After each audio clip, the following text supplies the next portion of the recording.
guilty to the violations, Your Honor. Is that what you want to do, Mr. Hobbs? Yes, sir. All right, what's your plea to those charges? Yes. Guilty? Guilty, yes. All right. All right, I'll accept your guilty plea and find you guilty. What do you want to tell me? Well, first, I'd like to thank you for pointing out the mental health issues and having me go to signature. They came and reached out to me, and they got me signed up for when I get released out of here, so I'm still going to continue that issue right there. I want to say thanks to Dave. He was, you know what I'm saying, it's sorry to put him in this situation because he was helping me out as much as possible, you know what I'm saying. And I just want to be able to get back to my family. Luckily, my mother just got out the hospital last week, so that's a good thing. She's still dealing with her chemo. And, you know, it's a process. I thought I was doing a little bit of progress, so I'm just going to try to stick with it and just move forward. Well, when you say move forward, how are you going to move forward? Well, right now, you know, You're in for 2 more months, right, on a Cuyahoga case? correct. Okay. You know, and even down there, I had some certificates. They didn't let me bring my paperwork with me, but even down there on my own, I did 12 steps, PTSD, mental health.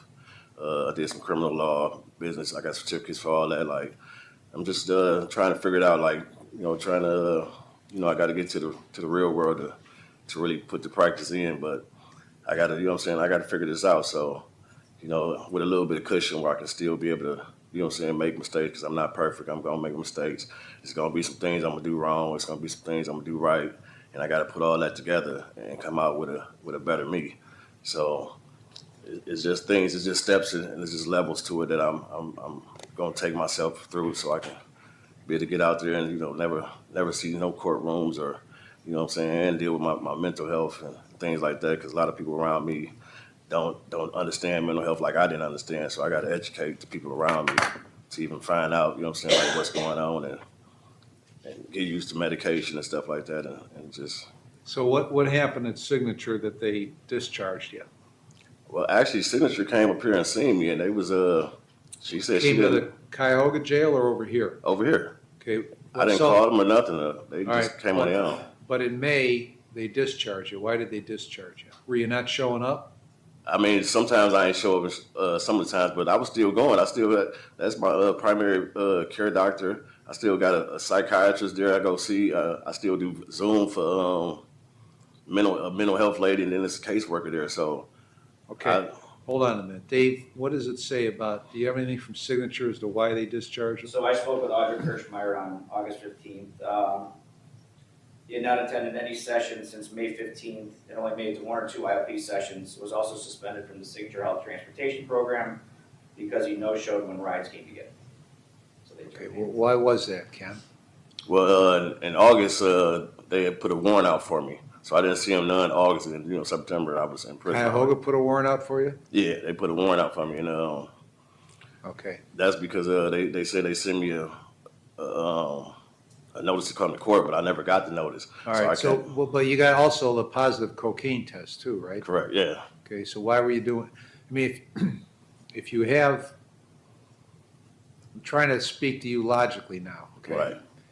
Were you on mental health meds through Signature? Yes, What? Zoloft. Which meds? Zoloft, Trazodone, like 3 or 4 other meds that they gave me. Okay, and that was, how long you been on those things? Since April. I got out here like April, something like that. Okay. So then why were you using the cocaine when you were on mental health meds? I think it was maybe some, that I can't explain. Like I didn't, you know, only thing I really used in my life was ecstasy, and ecstasy sometimes would come up as cocaine or. Well, I don't think it does, okay? It comes up as something completely different. Right. Now, you don't know whatever you're taking, you don't have any idea what's in it. Right, right, yeah. Okay, but regardless of if you thought you were taking ecstasy, why were you taking ecstasy when you were taking mental health meds at the same time? Well, I had stopped. I had stopped, but evidently, you know what I'm saying, I still was, because I was thinking it was a Zoloft at first. That's why I put an appeal All right. in for Cobb See, County. See, But what you I tell take me, full accountability. for my actions. I'm not trying to. Right, okay, Yeah. that's fine, except what you're telling me is that you at least have some insight to know that you have mental health issues you got to deal with. Right.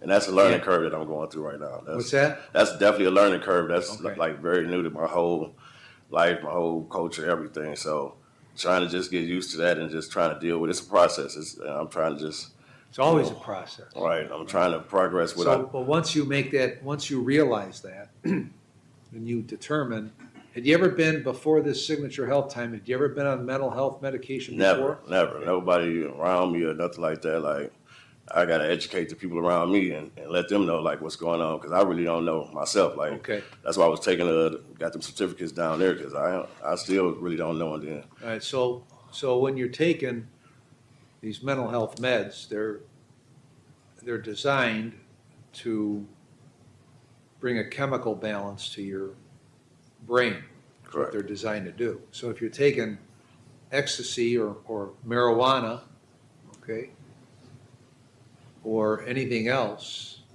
then you might as well not take the mental health meds because it's going to screw up what that's meant to achieve. And then you're right back where you were because how old are you now? I'm 47. I'll be 48 in March. Okay, so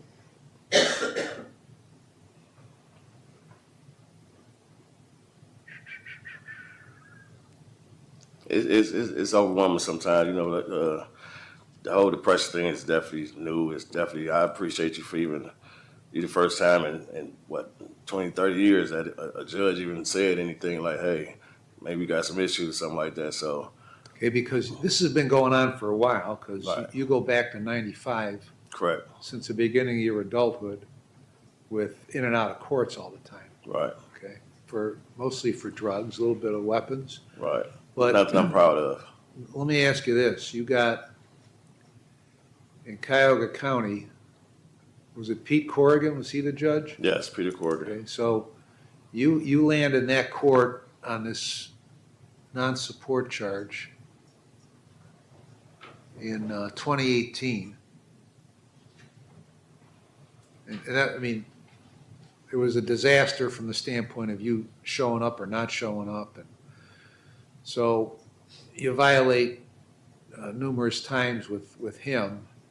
Correct. And why did he send you to prison? You just had enough of the violations or what? I was scheduled to get off in October. I didn't like, and then they came up with I think they was kind of upset. I think it was a mixture of everything. They was kind of upset that I challenged that they sent me a court thing, but they never sent me one. I said like, All right. so I went and got the UPS record. I went and got post office. They never sent me one, so they gave me another court date.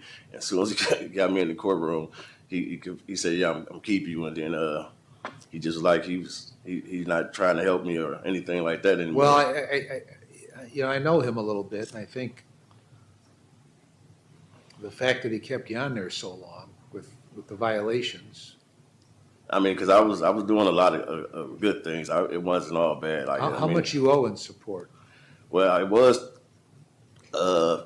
22,000, and now it's 9,000. Okay. What do you do for work when you're not tangled up in this stuff?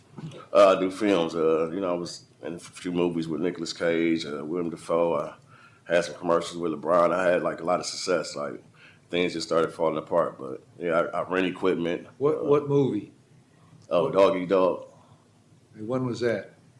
That was like 2019, 20, something like that. Okay.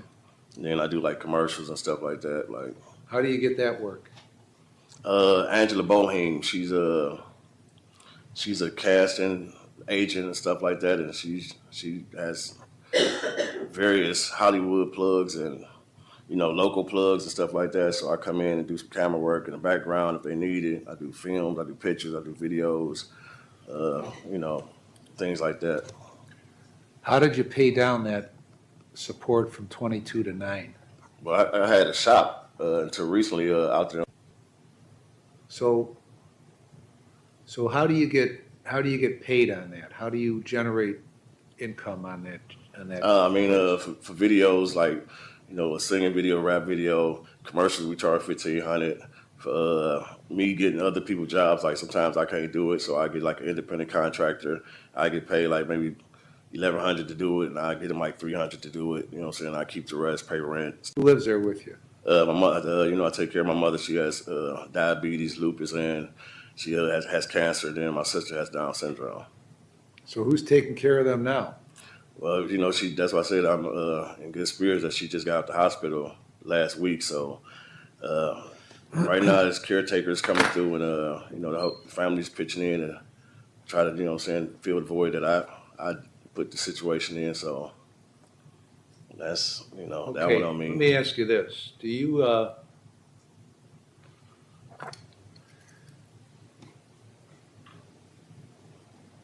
you acknowledge that you're Kenneth Hobbs? Yes.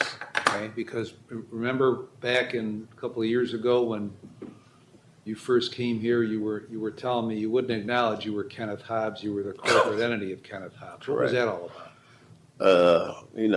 Like I told you, I took some criminal law classes and certificates since I've been down this time, and I'm just like trying to learn the legal system because Okay. a lot of times I take accountability. I'm wrong, but a lot of times like I just be thrown in the system because my name been in the system. So, and I just be trying to just find out what's because. So that was that sovereign citizen stuff, right?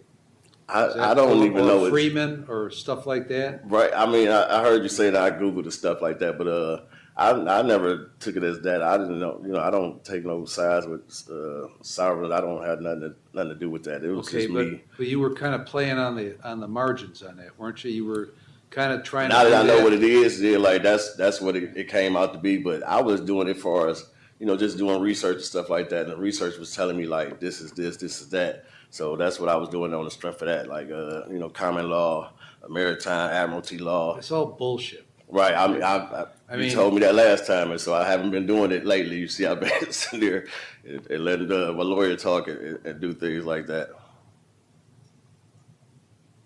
Now, because the reason all this happened, if you really sit in that seat you're in now and look backward, this all started on a traffic stop for like a red light or something, right? Right. Okay.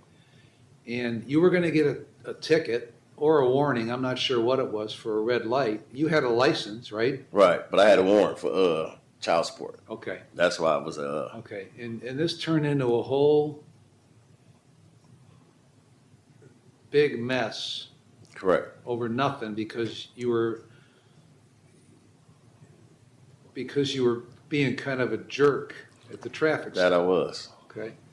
So so all this nonsense about this sovereign citizen crap did nothing for you except cause you a lot of misery over the last 2 years. Correct.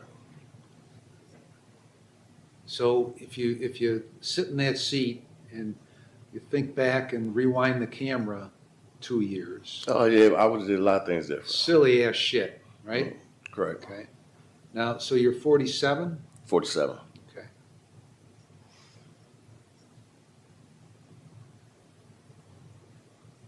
So who's Savannah? My girl's daughter. Okay. So tell me your relationship with your girl's daughter, with Savannah. She's she's just a little. I think she's like 9 or 10. She just likes to follow me around and like ask me little stuff. I do little camera stuff, work. So she like just she's just a nice little girl. She loves my dog to death. So what I'm saying, I always bring my dog over. We play the dog. So she's just. Where does she live? They stay on Rockefeller. Okay.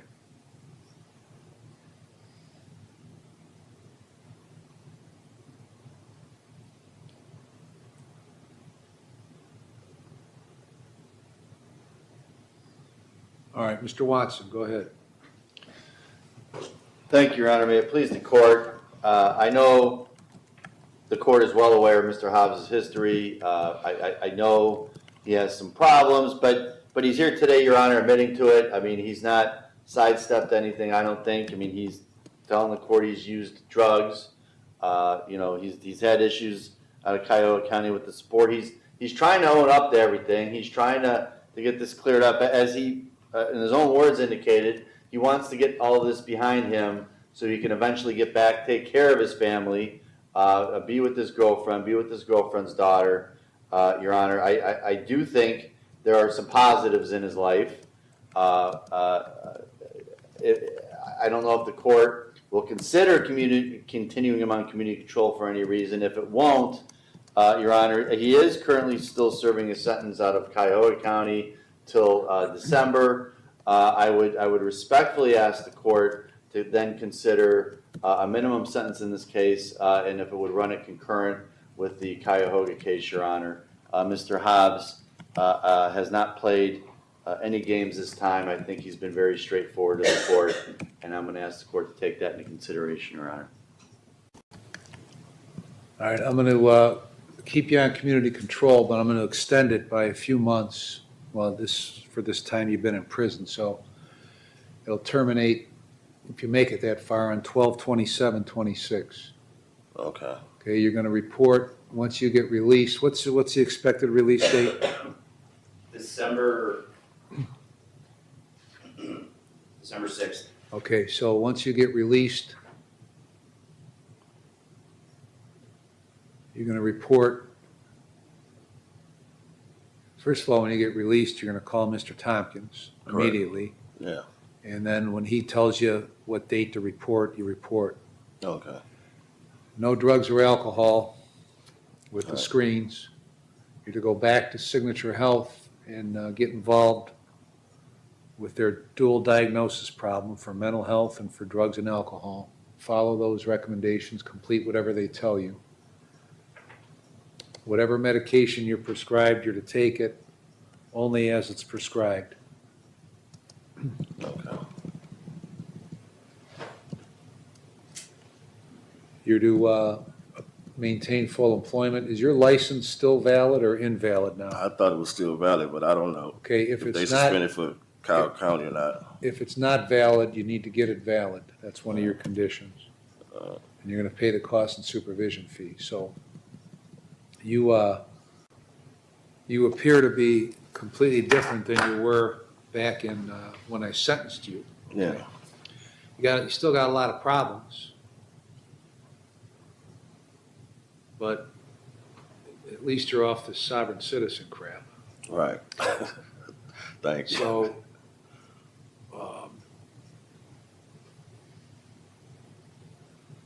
now I imagine that maybe I won't say that. So you're at the point where if you're being truthful with me, okay, that you realize your way hasn't worked in the last 25 years, 30 years. And if that's correct, if that's your realization, then you're either going to make it work or the cycle continues, right?